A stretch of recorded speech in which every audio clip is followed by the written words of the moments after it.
Special operations have become very, very capable. We usually hold on to the mantra of being quiet professionals. And one of the reasons for that is there's a lot of things that we do quietly that are not just kicking in doors quietly, that sort of thing. It's working by, with, and through host nation personnel in a variety of ways. So we're not going to get away from the baseline special operations mission, special warfare, which is to operate through local people. That's why we have to speak foreign languages, we have to know cultures, we have to do that. That's the For this Manhattan crowd, what does operating through local people mean? Right. The best example lately, which I'm certainly very proud of, as is our community, is the Afghan local police program.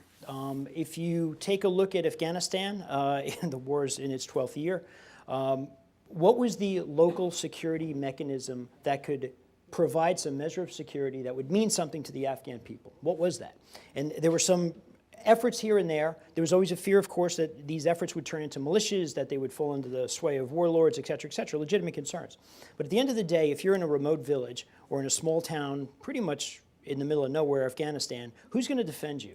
Your own people, obviously. Well, how do you stand up a security force like that in a way that would make sense? And the way this was done was the Afghan local police program, we picked the most kinetic, meaning violent, areas from 2006, 2007. Through 2008, 2009, worked through the politics of this. That's absolutely critical. And then by 2010, it was specifically beginning August 16th of 2010, was when we were authorized to do this. We created this program with the buy-in of the Afghan government, which essentially said that we could create these forces that were local police. It's not a radical concept. That's how the West was won here in America. That's how we built our country. We've got the NYPD here, and we got state police. And the separation of powers, what did that address? Center and periphery balance. So to wrap that part up, you've got the National Army and National Police Force. The National Police were ineffective, largely speaking. The Army, not bad actually, and they got better and better, particularly their commandos. But who's going to be out there protecting people in their homes and villages? Who's going to stand up to the Taliban? So we literally went to areas, in some cases, that were Taliban, whatever that means, that's a separate discussion. And they bought into this program. They had buy-in for the whole thing. So that the buy with and through means something like that. These models have worked in Colombia, Peru, the Philippines, many other parts of the world. So it's wider. It is enabling locals to take care of themselves, but they must have somebody who is brave enough to stand up and be a leader.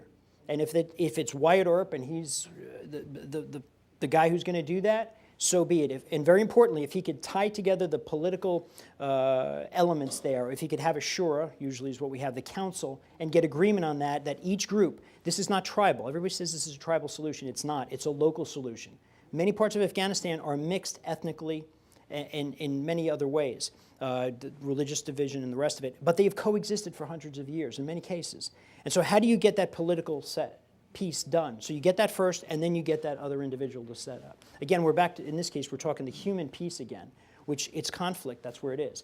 Can you empower that element by having an embedded special operations team that has access to the drones and to the precision strike capability and to the medevac, the medical evacuation capability? Of course. So you fuse the two together. Again, this is higher level, doctorate level of work, but that's ultimately where it works.